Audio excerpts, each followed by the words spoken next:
The South Carolina 200, presented by Applebee's from Darlington, is brought to you by Smooth Busch Beer and easy drinking Busch Light. Busch, the proud sponsor of the NASCAR Busch Series. And by 1-800-CALL-ATT for collect calls. If it's Labor Day weekend in NASCAR, it can only mean one thing. It has meant the same thing since 1950. Tough old Darlington Raceway in the PD region of South Carolina. Here's our Napa Field summary of today's South Carolina 200. Mike Skinner, Ryan Newman, Jeff Burton, and Jeff Green, the four drivers who have been out in front. The big story of the day, first a 23-minute rain delay just after we got underway. And then on the caution from that red flag, before we even got back racing, a vicious crash off of turn number 2 that injured driver Steve Park. Steve has been transported to a local hospital. We'll get an update from there as soon as one becomes available. He was alert and talking to the safety workers when he was removed from his car, but it was one of the most bizarre accidents I've ever seen in my years around this sport. Jeff Burton is running a little bit high down in 1 and 2. Oh, that car is working, Benny. For him to run that high line, that smooth, he's making it look easy. What? As he goes right up next to the outside rail. The reason I didn't say anything, I kept waiting for the sound of the sheet metal rubbing the concrete. This is 6th place. Matt Kenseth in the 17, trying to fend off Jimmy Spencer in the 1. And then you've got Jason Keller and Kevin Grubb racing right behind him. Mike McLaughlin in the 18 is also in that. Give that lap car a little more clearance there, Jason. That was Mike Harmon in the 44. It's going to cost him a spot. You can't really, because you have got to be so low getting into turn 1, because it takes all that asphalt for you to slide up the racetrack. When you go in that corner, you slide all the way up there, so you can't go in high or the wall will stop you from sliding. Remember how Benny was talking a little bit ago after the restart? They were running 160 miles an hour, then 157. What are they running now? Well, 154, the leader last time by ran. The 02 car of Ryan Newman only ran 152 and a half. So his car in racing trim not exactly right. He didn't have to pass the 25 though, did he, that lap? He might have. Let's see this time as he comes by if he's a little bit faster. Jeff Burton that time 154. Ryan Newman 154. So you're right, he passed a slower car. Point being, they put another 10 laps on the tires, and that's how rapidly this old tough racetrack chews them up. And that translates to the driver's hands with blisters. Everything, you know, people try to explain how you run this racetrack. It's in slow motion. Let's take a lap with Jeff here. Start finish line. Okay, now where we go. Start finish line going to 1. You want to get into 1 low, almost on the apron, right there. Then the car just drifts up to the wall. Get on the gas. If you're good, you don't have to get out the gas all the way. He had to get out the gas on a little bit. Back on the throttle. Turn 2, that wall jumps right back at you. Almost feels like it comes right back into the racetrack. Run into 3, same thing. Go low, the car will drift. 4-wheel slide all the way to the wall. Pick up the throttle. Gently, gently, gently give it gas. I treat the gas pedal like an egg here. You've got to be very, very fragile with that gas pedal. Now down in the middle of the corner, right here, when you're back on the throttle, you can't see where you're going. It's all by feel. When the driver tries to see around the corner, he can't. He just kind of has to follow the yellow lines, the black lines, as he goes around the corner where the other cars have been. And the reason you have to lift a little bit there in turns 1 and 2 is to get the car to turn. If you stayed on the gas, you would just hit the wall in turn 2. So you get out of the throttle, let them front tires grip to turn you, then you get back on the gas. Our U.S. Army Skycam with our aerial view of Darlington. Be an army of 1. Find out more at GoArmy.com. When you talk about the car drifting up to the wall, is it drifting because that's where you have to let it go, or is it literally sliding on you? It is sliding. You're in a 4-wheel slide, especially when you got this many laps on the tires. You are sliding up the racetrack. You said something yesterday when we were talking here at the racetrack about how it's like driving on ice, except at 160 miles an hour. It's exactly what it is. And I mean, you'll go down into turn 3 or even down into turn 1, and you're like, oh, I'm going to hit the wall this time. I'm definitely going to hit the wall. But it's almost like there's a little bit of cushion of air in between that door and that wall that helps you stay off the wall. Now, usually I hit the wall right off the bat when I come here, and that gives me about 2 inches more clearance. So it gives me a little bit more room. So I try to get that out of the way early. I'm sure your crew chief appreciates you making that clearance. Well, they too. all know. Yeah. Jeff Burton is out in front of Ryan Newman by 2.5 seconds. This is Kevin Grubb closing in on Jimmy Spencer for 7th. While we watch this, Dan Parnas had an unscheduled stop for a tire change. The 32 car we saw spin a few laps ago.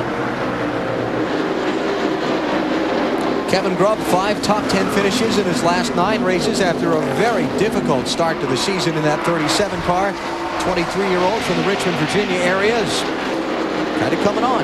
Now Kevin's gonna, what he's trying to do here, Jimmy's running that high line, so the only way really Kevin's gonna pull this off is if he runs low. Like he's trying to get under the 1 car right now, but the car just won't stick enough for him to be able to stick it underneath him. So when he gets down to turn 1, he's side by side with Jimmy.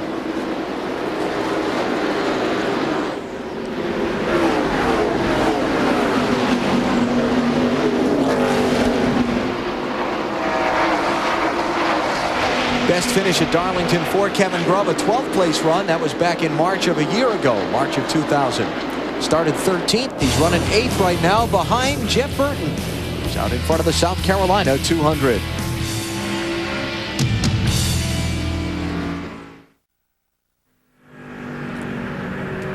We're at Darlington Raceway in South Carolina. NASCAR on TNT with the NASCAR Busch Series. You're riding with point leader Kevin Harvick, who's back in 10th place. And we take a look at our NASCAR Busch Series update. Harvick with a massive lead over Jason Keller coming into the race. 9 to go, including today. He couldn't lose the lead right now if he fell out of this race and the one at Richmond next week.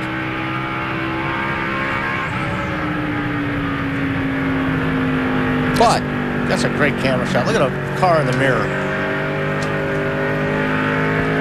Pretty cool, nice. It is cool.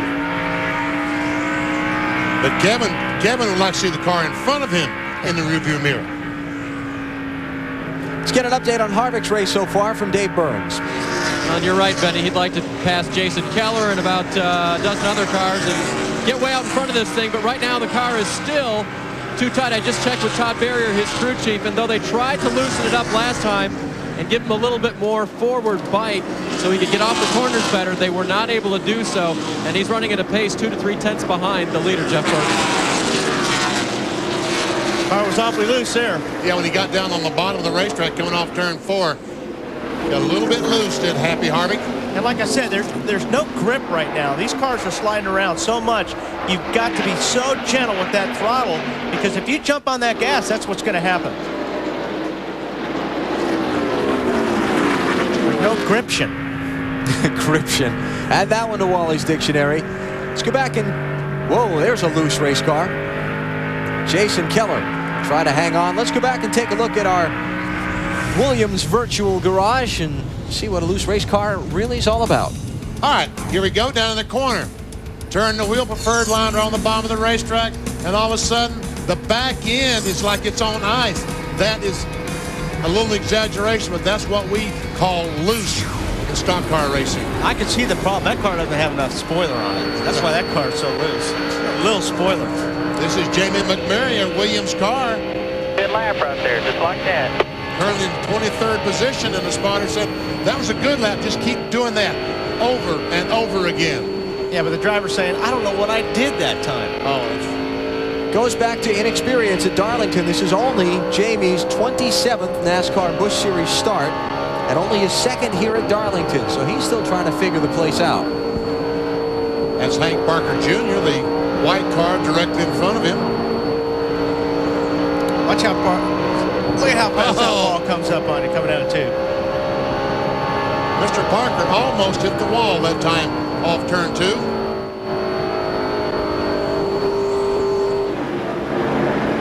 There's a look at Jamie. And again, he's running in 23rd place.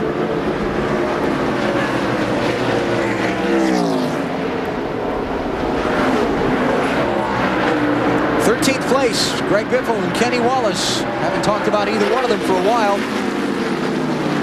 Biffle had the flat tire under the rain caution, came in, changed 4, moved up through the field, and then just kind of stalled out. That's Chad Little back in the 74 car, trying to take a spot away from Kenny Wallace. Passing flag being shown to Randy Tolsma, the 25 car. He's 3 laps down, back in 30th place.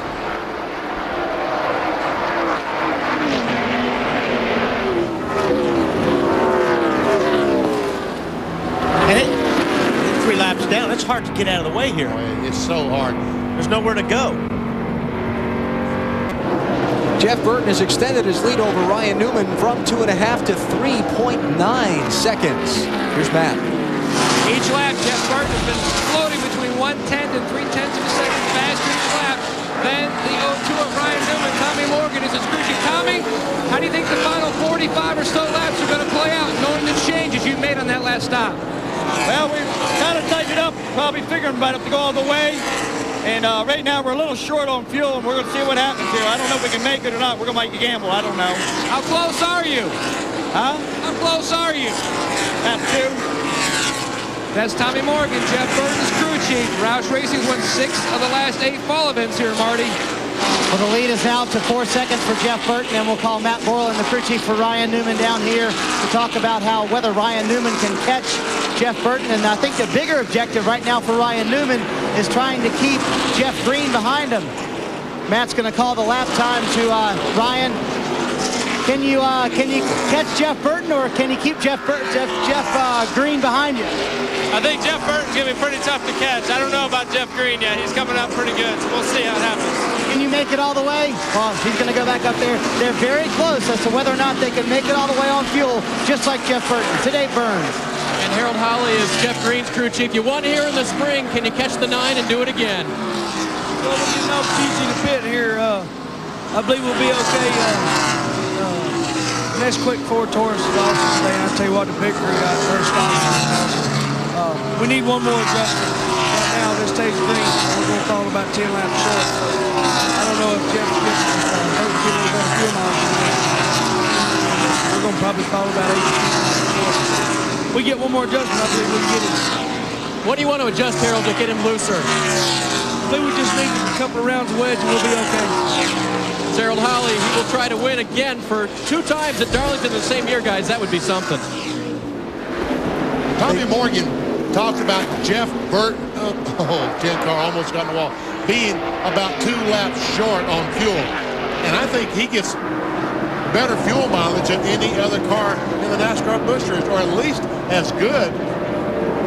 Yeah, and you heard Jeff Green's crew chief Harold Holly say they were going to be 10 laps short, so there's proof of that. That sounds about right. But here's the bigger issue, I think. They stopped with 81 laps to go. Can you run 81 laps here on tires? Let alone your lap speeds and that kind of thing. Just can you run that far? Oh yeah. Do you want to? No, you want to, but you have. If you have to, I think you can. If you continue to run, if Jeff stays out there and runs, nobody's going to be able to catch him, even if they stop for tires. So that's a gamble you need to take if you think you can make it on fuel. You saw Jeff Burton put a lap on the 46 of Ashton Lewis. He's back in 25th place. Now the first car 1 lap down. Battle still wages on between the 60 car of Greg Biffle, the 48 of Kenny Wallace, and the 74 of Chad Little. This is 13th place. And here you go. Now 48 really has the spot. Watch the 74 go with him. 60 car's got to check up because he knows he doesn't want to be on the outside going into 1, and he lost 2 spots there. But there's nothing else he could have done. Jeff Burton's lead at 3.5 seconds with 38 laps to go. It's the South Carolina 200 from Darlington on TNT.